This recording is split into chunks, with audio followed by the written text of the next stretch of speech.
Henry and Mudge take the big test, the 10th book of their adventures. Story by Cynthia Rylant.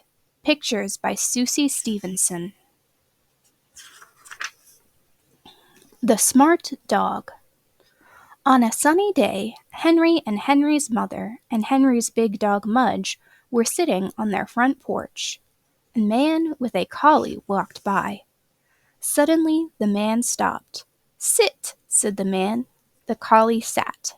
"Down," said the man. The collie lay down. Henry looked at Mudge. Mudge looked at Henry. They both looked at the collie. "Stay," said the man. Then he walked a long way down the street. He didn't look back. The collie stayed. The man turned down another street and disappeared. The collie stayed. After a while, the man came back.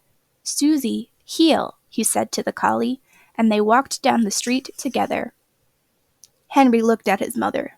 "Wow," he said. "Smart dog," she said. Henry looked at Mudge. "Mudge, heel," said Henry, and he walked down the steps. Mudge rolled over and started to drool. "Well, at least he's good at staying," Henry said. "Except when company comes," said Henry's mother. "Right." Henry frowned.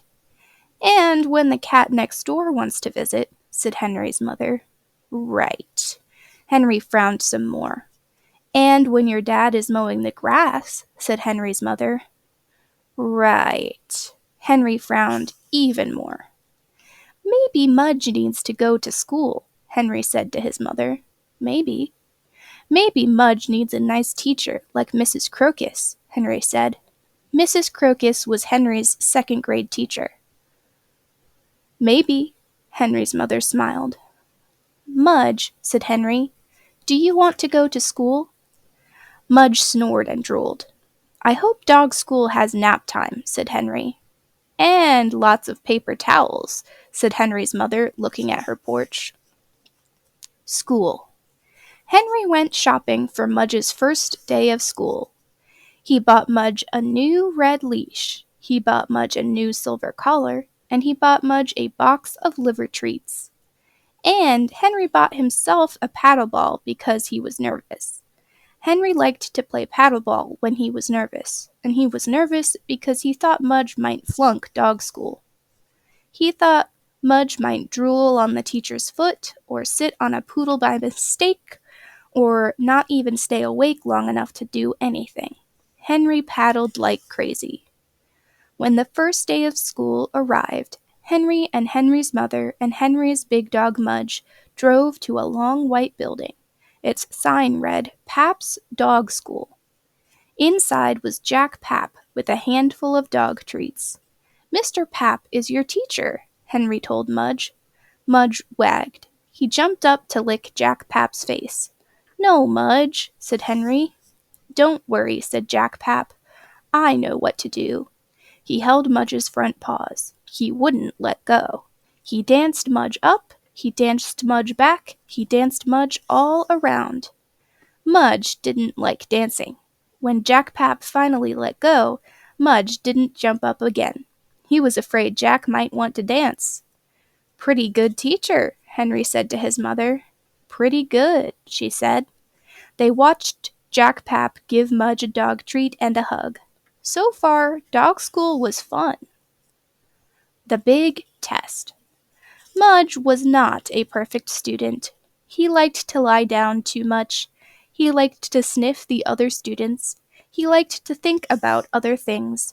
But he always showed up, and he always wagged his tail, and he always gave his teacher a kiss.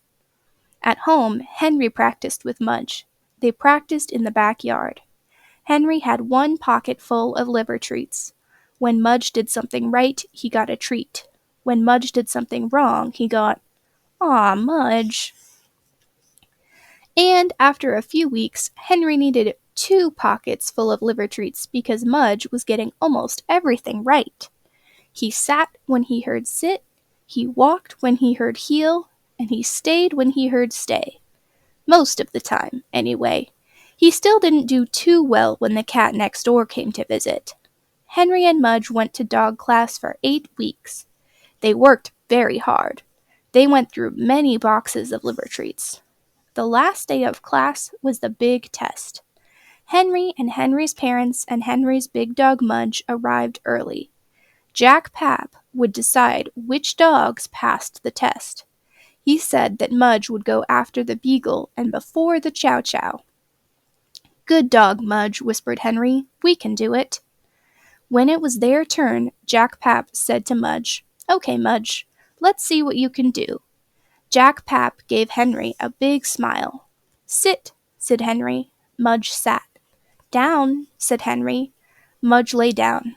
"Stay," said Henry. Mudge stayed. Henry walked away. He didn't look back. He walked around the long white building, wishing he had his paddle ball. He sure hoped Mudge would stay. Mudge did stay. When Henry came back, he saw Mudge lying in the same place, wagging his tail. He gave Mudge a big hug and a kiss and 2 liver treats. Henry shook Jack Papp's hand. Mudge shook Jack Papp's hand. Mudge had passed the test. He got a fancy certificate. He got a gold ribbon. He got a giant dog biscuit. Henry's father and Henry's mother clapped and clapped. "Wow," said Henry's father. "Smart dog," said Henry's mother. "Great dog," said Henry. Mudge wagged at them and barked and drooled one last time on his teacher's foot.